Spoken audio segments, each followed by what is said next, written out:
Assalamualaikum warahmatullahi wabarakatuh. Balik lagi bersama saya, Rini Oktavianingsih. Pada kali ini, kita akan mempelajari materi statistika. Untuk bagian yang pertama, kita akan mempelajari tabel distribusi frekuensi, histogram, dan poligon. Tabel distribusi frekuensi. Tabel distribusi frekuensi itu dibagi menjadi dua. Yang pertama, ada tabel distribusi frekuensi tunggal. Yang kedua, ada tabel distribusi frekuensi kelompok. Tabel distribusi frekuensi tunggal. Tabel distribusi frekuensi tunggal biasanya digunakan untuk menyusun data yang relatif sedikit. Di sini, Ibu memiliki contoh penyajian data tunggal. Nah, di sini bisa dilihat ada contoh penyajian data tunggal. Ada data dan ada frekuensi. Data biasanya di sini Ibu ambil contoh yaitu data ulangan matematika di kelas 10.1. Dan frekuensi itu adalah banyak orang yang mendapatkan nilai tersebut. Misal, di sini ada nilai 5 ya. Nah, nilai 5 ini diperoleh oleh 3 orang. Jadi 3 orang yang mendapatkan nilai 5. Kemudian ada 8 orang yang mendapatkan nilai 6. Kemudian ada 2 orang yang mendapatkan nilai 7. Kemudian ada 4 orang yang mendapatkan nilai 8 dan seterusnya. Itu yang disebut dengan frekuensi. Kemudian ada tabel distribusi frekuensi kelompok. Biasanya digunakan untuk menyusun data yang relatif banyak. Bagian yang terdapat pada tabel distribusi frekuensi kelompok adalah sebagai berikut. Yang pertama, ada kelas interval. Kelas interval yaitu kelompok nilai data yang ditulis dalam bentuk interval. Maksudnya bagaimana? Nah, di sini Ibu sudah memiliki contoh dari data kelompok. Ada berat badan dan frekuensinya. Nah, berat badan sudah ditulis dalam bentuk interval. Nah, frekuensi itu adalah banyak orang yang memiliki berat badan sesuai dengan panjang interval ini. Nah, yang dinamakan kelas yang mana? Kelas interval. Nah, di sini ya, di sini adalah kelas interval. 41 sampai 50 ini disebut dengan kelas yang pertama. 51 sampai 60 ini adalah kelas kedua. 61 sampai 70 ini adalah kelas ketiga. 71 sampai 80 ini adalah kelas keempat. 81 sampai 90 ini adalah kelas kelima. Jadi itu adalah kelas interval. Kemudian di sini ada batas bawah. Batas bawah yaitu nilai data yang terletak di sebelah kiri untuk setiap kelas interval. Yang mana batas bawah? Yang ini teman-teman. Nah, ini 41. 41 ini adalah batas bawah kelas pertama. 51 ini adalah batas bawah kelas kedua. 61 ini adalah batas bawah kelas ketiga. 71 ini adalah batas bawah kelas keempat. 81 ini adalah batas bawah kelas kelima. Kemudian ada batas atas. Batas atas yaitu nilai data yang terletak di sebelah kanan untuk setiap kelas interval. Yang mana? Yang ini, yang 50. Nah, 50 itu adalah batas atas kelas pertama, 60 adalah batas atas kelas kedua, 70 adalah batas atas kelas ketiga, 80 itu adalah batas atas kelas keempat, 90 itu adalah batas atas kelas kelima. Kemudian ada tepi bawah. Nah, tepi bawah itu adalah batas bawah dikurang 0,5. Tadi kan batas bawah misalkan adalah kita pakai kelas yang pertama. Batas bawahnya tadi kan 41. Berarti dikurang 0,5 berapa? Yaitu 40,5 dan seterusnya ya. Berarti 51 dikurang 0,5 dan seterusnya. Kemudian ada tepi atas. Tepi atas yaitu adalah batas atas ya. Batas atas ya. Batas atas ditambah 0,5. Batas atas yang mana? Yang ini, yang 50. Berarti 50 ditambah 0,5 yaitu 50,5. Dan seterusnya. Untuk batas kelas kedua berarti berapa? Batas kelas ketiga berapa? Dan seterusnya. Kemudian, Yang keenam adalah titik tengah. Kita simbolkan sebagai XI, yaitu adalah batas bawah ditambah batas atas dibagi 2. Misalkan kita cari XI pada kelas yang pertama. Berarti 41 ya, di sini. 41 ditambah berapa? 50 dibagi 2. Nanti hasilnya berapa? Itu untuk kelas yang pertama. Kemudian yang ketujuh ada panjang kelas, yaitu selisih antara tepi bawah dan tepi atas. Bisa kita simbolkan sebagai ini. Nah, sebagai berikut, TA dikurang TB. Gitu ya. Jadi panjang kelas, setiap kelas itu pasti sama, tidak akan ada yang berbeda. Gitu ya. Kemudian kita masuk ke histogram. Histogram merupakan diagram yang terdiri atas batang-batang yang saling berhimpit. Nilai data diletakkan pada sumbu mendatar, dan frekuensi diletakkan pada sumbu tegak. Nilai data pada histogram dapat berupa kelas-kelas interval atau tepi-tepi kelas. Biasanya yang pertama, kelas-kelas interval diletakkan di tengah-tengah bagian bawah batang. Yang kedua, tepi-tepi kelas diletakkan di tepi-tepi bagian bawah batang. Nah, di sini Ibu memiliki data berat badan dalam kilogram, yaitu 40 orang sebagai berikut. Di sini sudah ada berat badannya, ditulis dalam bentuk interval, kemudian sudah ada frekuensinya. Kalau kita ingin membuat histogram, kita harus memiliki TB. Apa itu TB? Tepi bawah. Tepi bawah berarti rumusnya bagaimana? Yaitu BB atau batas bawah dikurang 0,5. Yang pertama itu 41 dikurang 0,5 itu ada 40,5. Kemudian 51 dikurang 0,5 yaitu 50,5. Kemudian 61 dikurang 0,5 yaitu 60,5. 71 dikurang 0,5 yaitu 70,5. 81 dikurang 0,5 yaitu 80,5. Kemudian kita cari TA-nya. Kalau TA berarti batas atas ditambah 0,5 yaitu 50,5. 60 tambah 0,5 yaitu 60,5, 70 tambah 0,5 yaitu 70,5, 80 ditambah 0,5 yaitu 80,5, 90 ditambah 0,5 yaitu 90,5.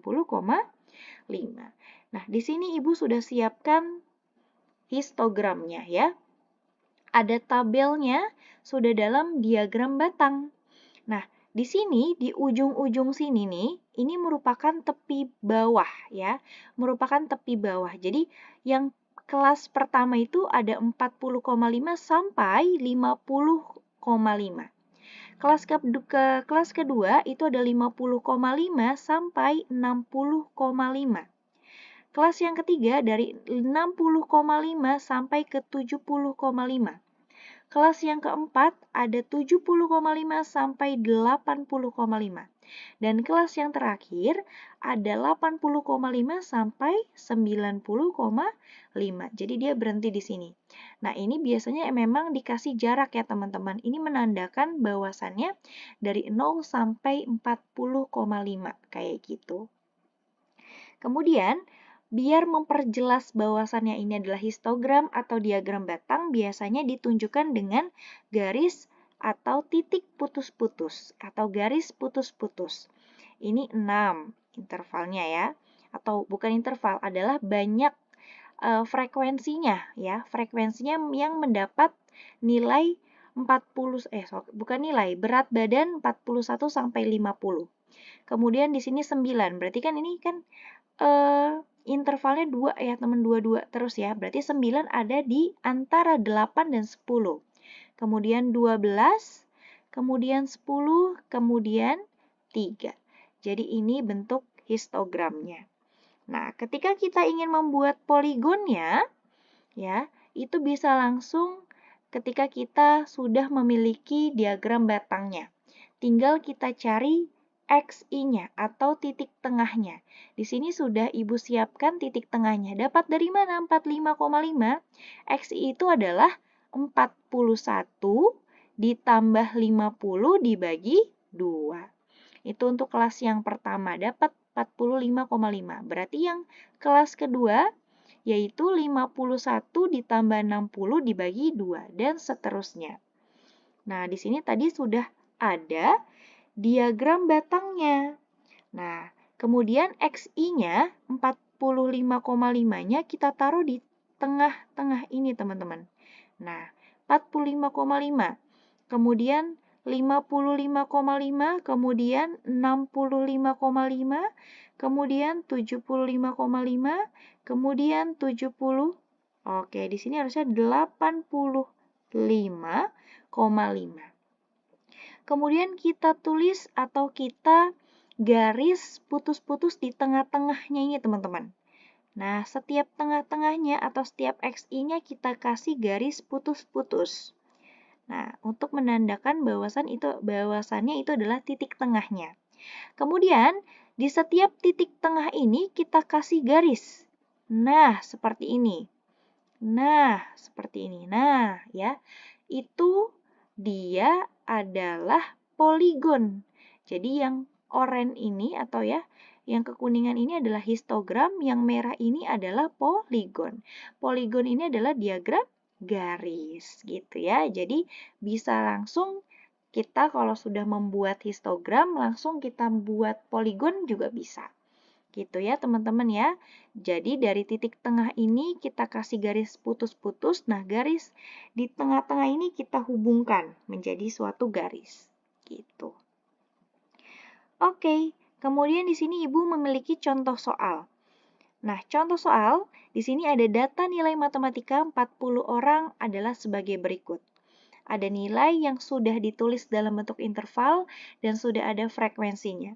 Ditanyanya adalah yang pertama banyaknya kelas, yang kedua adalah batas bawah kelas kelima, yang ketiga batas atas kelas keenam, yang keempat tepi bawah kelas ketiga, tepi atas kelas keempat, titik tengah masing-masing kelas, dan panjang kelas. Untuk itu kita jawab dari yang pertama, banyaknya kelas. Lihat, banyaknya kelas ada berapa? 1, 2, 3, 4, 5, 6. Ada 6 kelas. Yang kedua, batas bawah kelas kelima. Kelas kelima mana? Nah, ini kelas kelima. Batas bawahnya berarti berapa? Nah, ini batas bawahnya. 81. Kemudian, batas atas kelas ke-6. Mana kelas ke-6? Ini kelas ke-6. Batas atas yang mana? Yang ini batas atas, berarti 100. Yang D, tepi bawah kelas ketiga.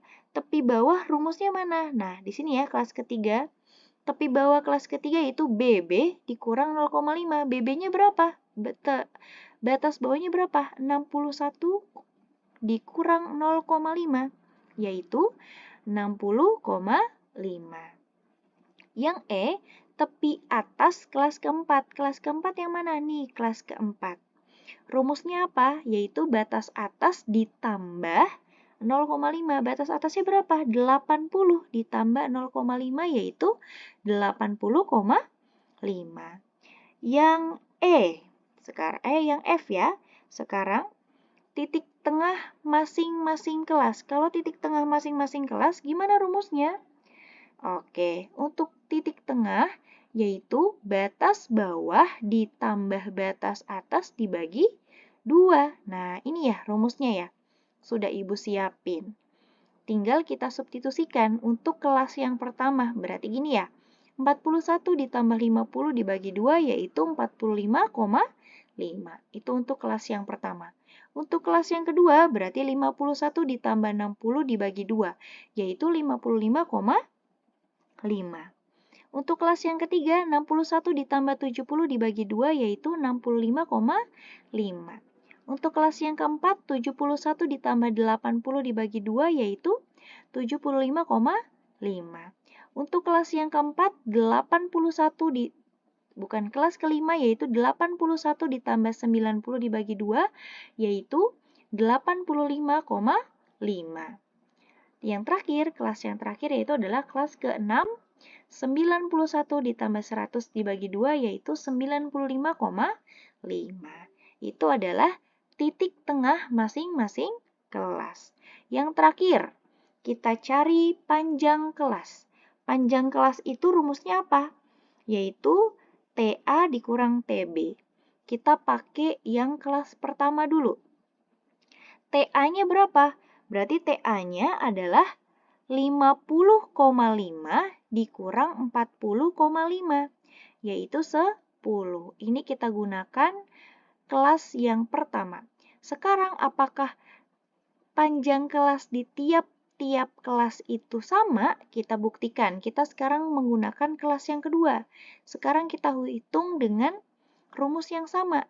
TA kelas kedua berapa? 60,5 dikurang 50,5 berapa?